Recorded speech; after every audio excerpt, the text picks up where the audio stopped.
जय श्री हरि। राधे राधे। आप सभी का हमारी इस भक्ति भरी वीडियो में हार्दिक स्वागत है। आज की इस पावन वीडियो में हम सुनेंगे योगिनी एकादशी व्रत की संपूर्ण कथा। शास्त्रों में कहा गया है कि जो श्रद्धा और विश्वास के साथ योगिनी एकादशी का व्रत करता है, भगवान श्री हरि विष्णु उसकी मनोकामनाएं पूर्ण करते हैं, पापों को नाश करते हैं और जीवन में सुख शांति तथा समृद्धि का आशीर्वाद प्रदान करते हैं। इसलिए आप सभी से निवेदन है कि इस कथा को अंत तक श्रद्धा और भक्ति के साथ अवश्य सुनें। सबसे पहले आइए भगवान श्री हरि विष्णु का स्मरण करें। मेरे साथ 3 बार बोलिए, ओम नमो भगवते वासुदेवाय, ओम नमो भगवते वासुदेवाय, ओम नमो भगवते वासुदेवाय। बोलिए भगवान श्री हरि विष्णु भगवान की जय। अब श्रद्धा और भक्ति के साथ योगिनी एकादशी की पावन कथा प्रारंभ करते हैं। प्राचीन समय की बात है, एक बार धर्मराज युधिष्ठिर ने भगवान श्री कृष्ण से विनम्रता पूर्वक पूछा, हे प्रभु, आषाढ़ मास के कृष्ण पक्ष में आने वाली एकादशी का क्या नाम है? उसका क्या महत्व है? उसकी व्रत कथा क्या है? कृपया मुझे विस्तार से बताइए। तब भगवान श्री कृष्ण मुस्कुराए और बोले, हे राजन, तुमने अत्यंत कल्याणकारी प्रश्न पूछा है। आषाढ़ मास के कृष्ण पक्ष की एकादशी को योगिनी एकादशी कहा जाता है। यह सभी पापों का नाश करने वाली, रोगों को दूर करने वाली और भगवान विष्णु की कृपा दिलाने वाली महान एकादशी है। अब मैं तुम्हें इसकी पवित्र कथा सुनाता हूँ। ओम नमो नारायण। भगवान श्री कृष्ण आगे कहने लगे, प्राचीन समय में अलकापुरी नाम की एक दिव्य नगरी थी। वहाँ धन के देवता कुबेर निवास करते थे। कुबेर भगवान शिव के परम भक्त थे। वे प्रतिदिन पूरे विधि विधान और श्रद्धा के साथ भगवान शिव की पूजा करते थे। उनकी पूजा के लिए प्रतिदिन मानसरोवर से सुंदर, ताजे और सुगंधित पुष्प लाने का कार्य हेम नामक एक यक्ष करता था। हेम अपने कार्य में बहुत निपुण था और प्रतिदिन समय पर फूल लाकर भगवान शिव की पूजा प्रसन्न करवाता था। हेम की पत्नी का नाम विशालाक्षी था। दोनों पति पत्नी एक दूसरे से बहुत प्रेम करते थे और सुखपूर्वक अपना जीवन व्यतीत कर रहे थे। लेकिन एक दिन ऐसा हुआ जिसने हेम का पूरा जीवन बदल दिया। एक दिन सुबह हेम मानसरोवर से फूल लेकर घर पहुंचा। अपनी प्रिय पत्नी विशालाक्षी से मिलकर वह इतना प्रसन्न हुआ कि बातचीत और प्रेम में समय का ध्यान ही नहीं रहा।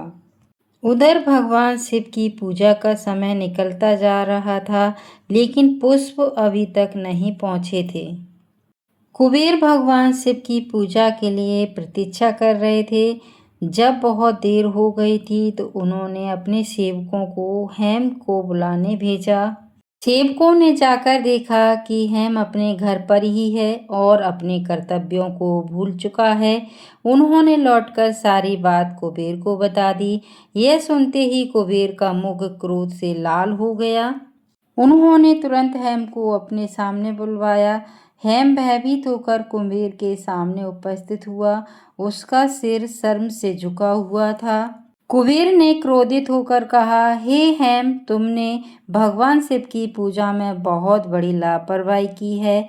भगवान की पूजा से बढ़कर कोई कार्य नहीं होता, लेकिन तुम सांसारिक मोह में पड़कर अपना कर्तव्य भूल गए।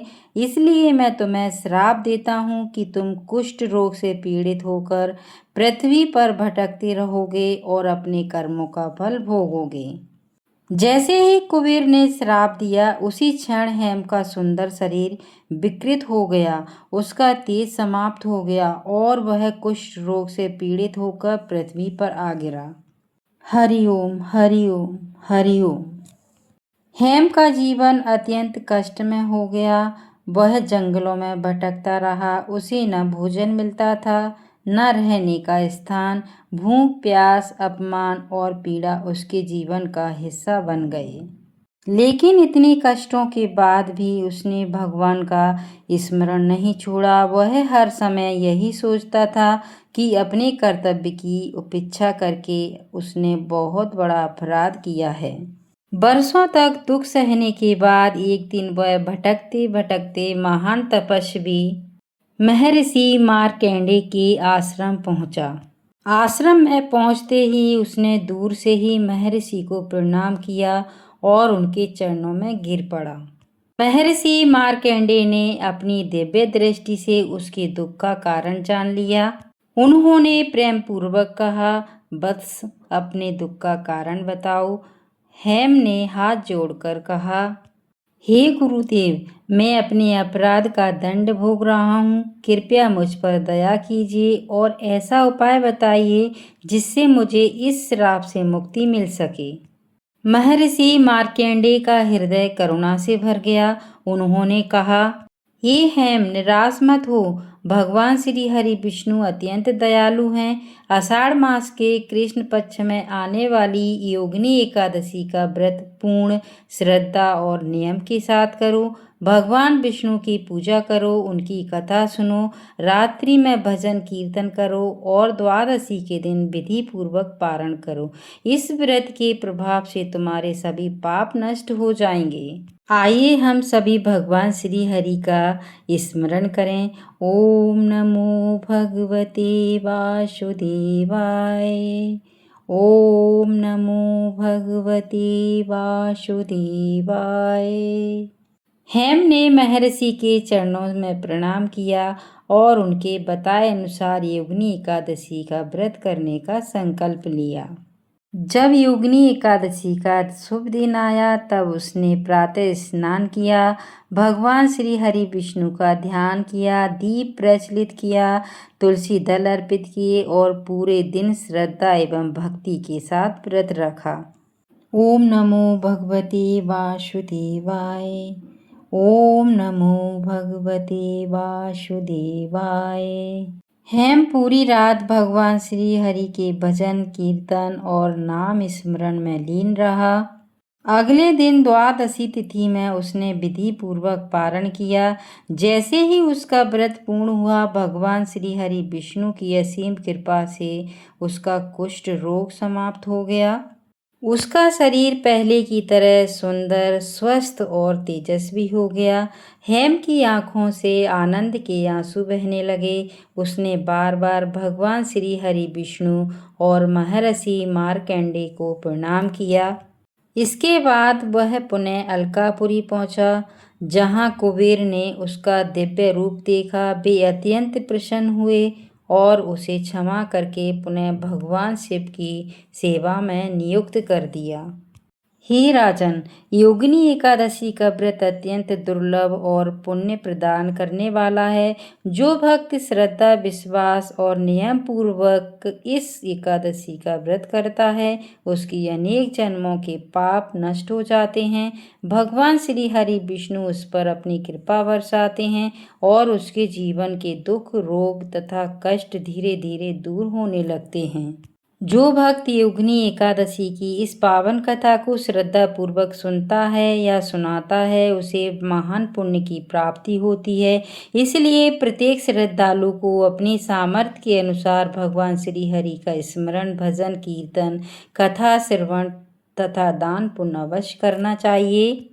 हे प्रभु श्री हरि, जिस प्रकार आपने हेम यक्ष के सभी कष्ट दूर किए, उसी प्रकार हम सभी के जीवन से भी दुख, रोग, भय और संकट दूर कीजिए। हमें सदैव धर्म और भक्ति के मार्ग पर चलने की शक्ति दीजिए तथा अपने श्री चरणों में अटूट प्रेम और विश्वास प्रदान कीजिए।